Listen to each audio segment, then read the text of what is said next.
final to my anthropology course. It's so nice out here. I've been dealing with a lot of dysregulation in different relationships. And look, all the tools are worth it, you guys. If you're one of those people that's like really in the midst of finding tools for PTSD, tools for dysregulation, tools for relationship failure, it's really worth it. It's really worth it. Yeah. Cute little birdies hopping around in the grass. But oh my god, the little cuties! Can you see them?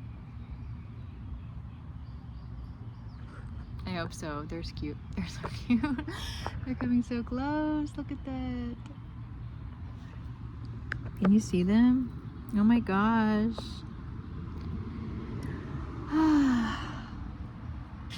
They're maybe eating some seeds, maybe mating.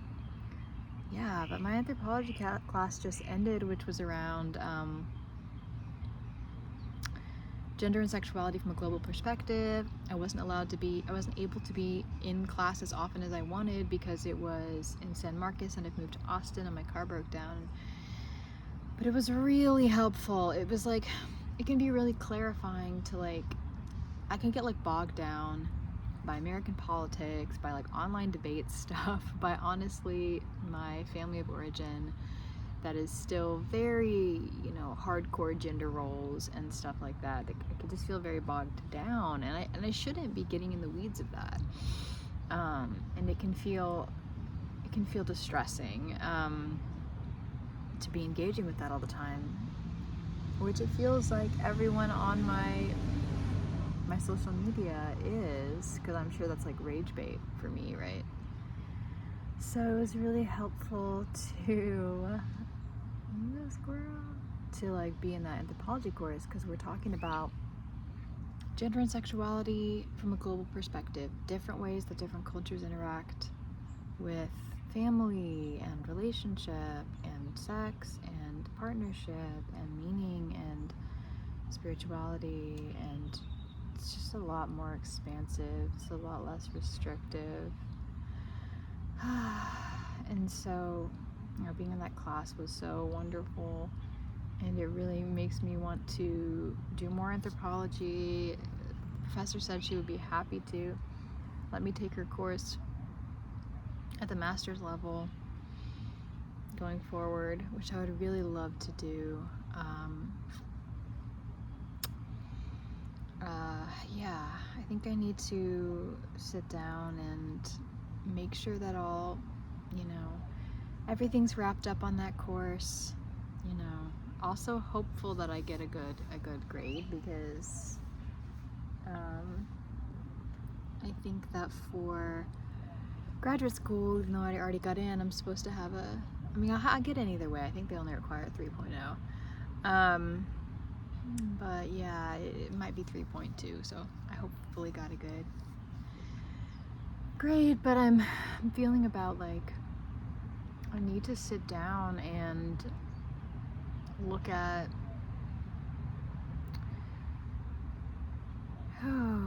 like my opportunities. I want to explore anthropology in the future, and you don't always just have to explore something academically for a future job. I'm already doing graduate school for clinical counseling, and yes, I'm going to be in debt quite a bit, and it's going to be worth it because you get to make a lot more than I can at an undergraduate level, and it's something I love and care about. And clinical counseling is still pretty Western, it's still pretty colonial, it's still pretty like boxed in from limited perspectives, and I'm feeling my perspectives very limited. I want to go to Mexico, I want to explore more of the world, I want to expand. Like, my brain is so tiny. Like, what I think of as being like expansive or like radical or like thinking outside the box is still inside a tiny box, because I live in the United States and I live in Texas.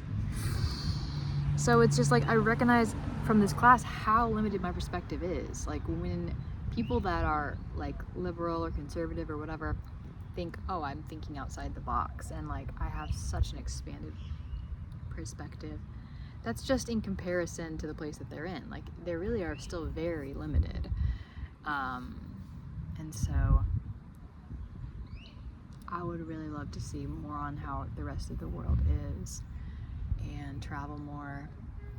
I want to go to this place that's called, I did want to say that it was really beautiful to read about like all the different queer cultures around the world. And one very common thing is how like these, especially trans women, but trans people and queer people in general, form communities and like form like houses with mothers and things like that. That's not just in the drag scene. Like that's true about the different cultures of trans women around the world that often had a spiritual component. And I kind of feel like my former partner's mom, Charlotte, who is a trans woman, is like a little bit of that for me, like my adopted trans mama. She's also spiritual. But yeah, I want to go in other places and learn and travel. I'd love to go to Mexico and do the anthropology project that they have going on there over the summer. Not this summer because I don't have any money, but maybe next summer, maybe the summer after that if I need a break from like the clinical stuff. And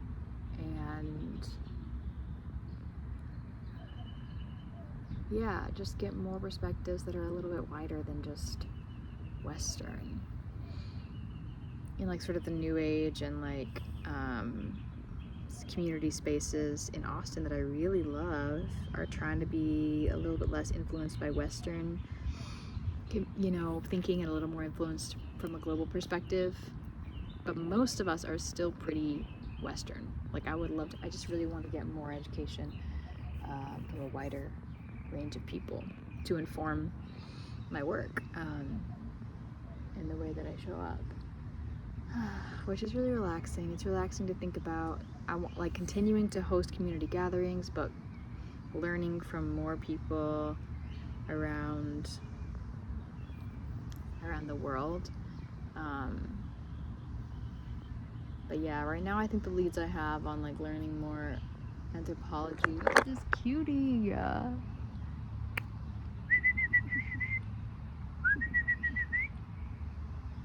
Is so many birds here. But right now the leads I have is doing the project in Mexico, which is in the summer, so I would probably have to be next summer if I can save up $2,000. And then the other one that I have, which they pay for like your food and your room and stuff, studying artifacts. And then the next possible thing I could do would be to join my professor's master's level class, which I assume is also probably like, it's anywhere from $900 to $1,000, so that would be fucking crazy. But I'd still love to do it. It's so relaxing to me. It lights me up.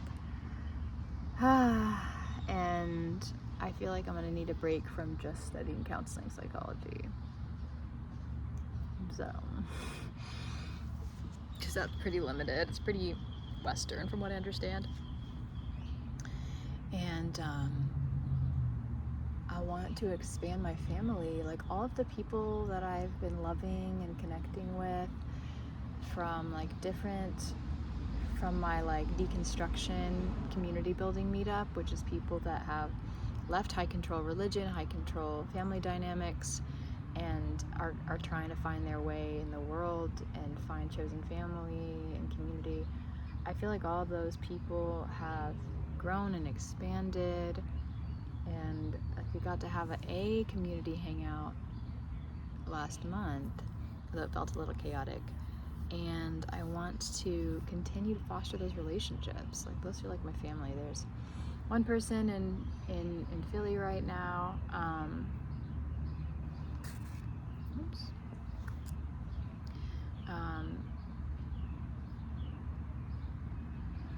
And there's one person that's in, where are they? Anyway, guys in Philly right now. There's one person that's in Oklahoma. There's one person that's in Colorado. And those are the main people that are not living in Texas right now. Then I have my friend that lives in, some friends in San Marcos and here in Austin. But I really want to cultivate those relationships, and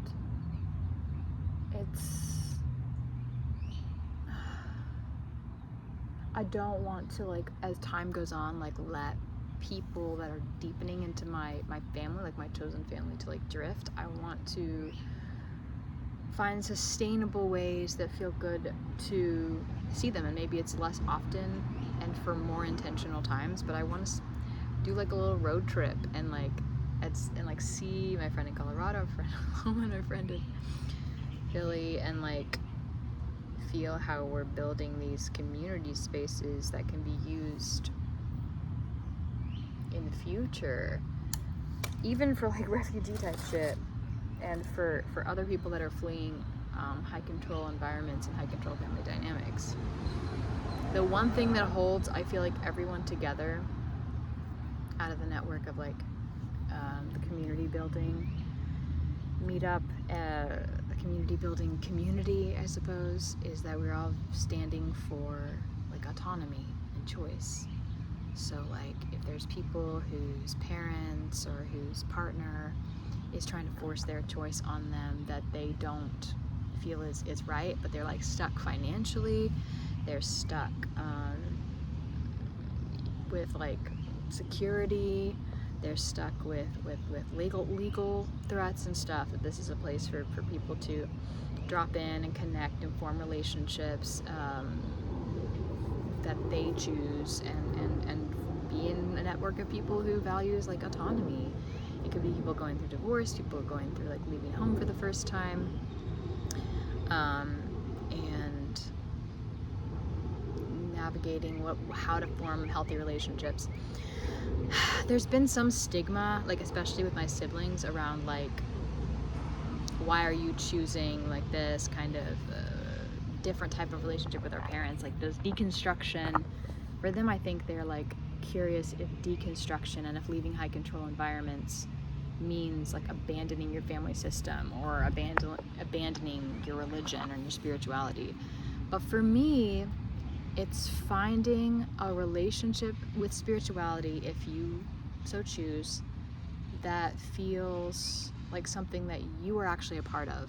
It's figuring out, it's leaving the religion that you had just because your family or your partner had it, and it's investigating what's my actual relationship to divinity, if any, if you want to re-explore spirituality on your own terms. It's finding your own personal relationship to spirituality. And with the family dynamics, in order to have any type of community, you have to, I feel like everyone in that chat is committed to like learning how to have healthy relationships in which everyone involved feels autonomous, which can be really challenging if you're leaving a place that had high control, and now you're figuring out, what does it feel like to ask for my own needs to be met? What do I do when my needs aren't met? How do I negotiate needs with someone? What do I do when I'm feeling overwhelmed or triggered? Like, how to form healthy relationships and dynamics. And everyone in that group is committed, I think, also to like, what does healthy relationship look like? What's the data we're collecting on trying to show up differently? What's the data we're collecting on expecting others in our space to show up differently? How do you have a rupture within your relationships and then repair? Because I think that one thing that a lot of high control dynamics have in common is that there was no rupture and repair. If you never practiced disagreeing and you were never allowed to have a difference of opinion, you may not have ever like practiced, or you and your parents, or you and your siblings, or you and your family system, or even friendships, or anyone may have never practiced, when you've let me down, when I've let you down, how do I let you know, and how do we take that feedback, digest it, marinate on it, and then return to each other and repair the hurt that we've caused. It's like a very specific skill that you have to have two beings that are in an autonomous relationship with each other. And if only one person in that relationship is able to bring up when something has hurt them and the other person is not, then that's where I differentiate between an autonomous relationship and one that is not. So that's a new skill. It's a really challenging skill. That's what I would call shadow work, the work even of like forming new healthy relationships. And it takes everybody. It takes like a community to raise a human. And you know, that's why I say a healing happens in community. I like group therapy and I hope to host some, but I don't host these groups as like the therapist because I'm not one, but also because I don't believe that healing and practicing with like rupture and repair happens within a system where there's one person who's in charge. That's exactly what we're like healing from usually if we're coming from high control environments. So it's just a collective of people that are like that are showing up and are sharing resources around practicing having healthy relationships.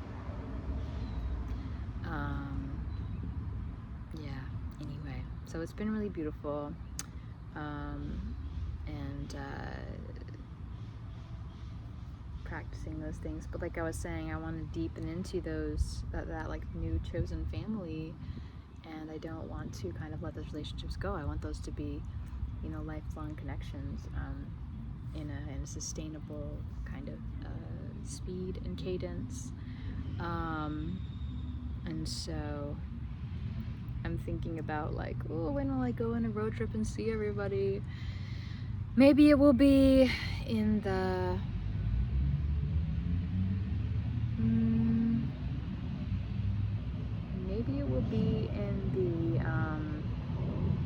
next summer. Maybe it will be next summer. Definitely this winter, I want one or more of my friends to visit my family for Christmas, and if that's not something that they're interested in accommodating or able to accommodate, then I at least want to have a friend that I see around Christmas time, alongside my family. I want to have some members of my chosen family in my community alongside seeing my family, my biological family. Yeah, I'm feeling inspired also because a really sweet uncle of mine that I didn't know a lot growing up, but they deviated from their family system in a lot of ways, and so they really respect like carving your own path. Offered me a loan to help me go to grad school, and I feel so honored and like respected and emotional. I need to reach out and try to get a gift for them because it means so much to me, but I haven't even fully processed like how much that means to me, because I've been receiving more rejection and requesting from family members who are still uncomfortable with me talking about growing up in a high control environment. And for me, that's a neutral thing to discuss. I think a lot of people have grown up in high control environments, and I want to provide support for that. And so for me, being able to talk about that openly as a family and be able to support others is really valuable to me. And it's something that I've held the line on and tried to express to my siblings that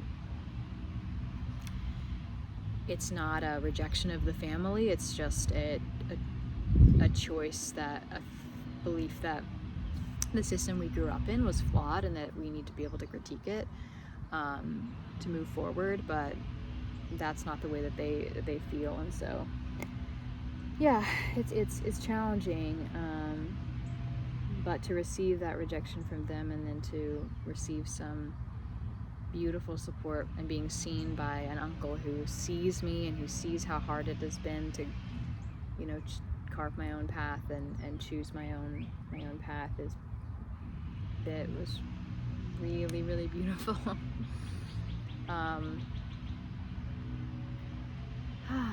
Yeah, so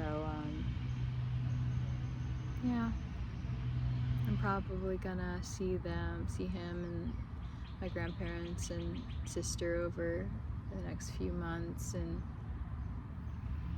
plan to see some of my chosen family over the holidays.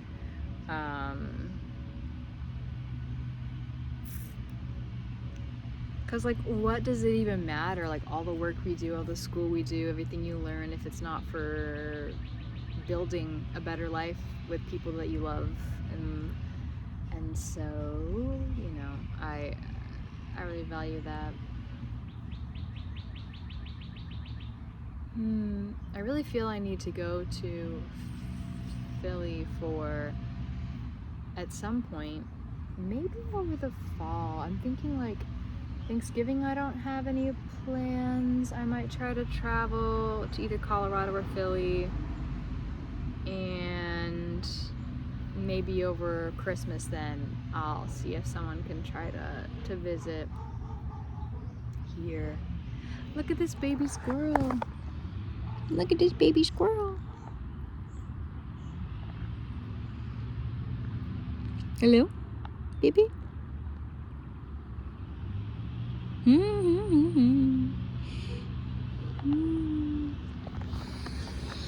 Yeah, so that's me. If you're a person that watches these really long, redundant, go away mosquito, vlogs about, you know, leaving a high control environment and like finding your own community and new world, new life, spirituality, family dynamics that feel autonomous, please leave your stuff down below. I don't know a lot of other people that do video blogs other than Brittany Taylor in my kind of like Austin community, and I would really love to know how you're like building your own community these days. Sometimes I feel I'm just making vlogs about like, look how this is going, you know, building community and going to school and choosing things that feel true and right to me, alongside or despite barriers, and that feels really fun. And I also just want to know more people that are doing the same thing. I know so many beautiful people in my environment. I know my friend Ren, I know my friend Alo, I know my friend Kate and Asia, and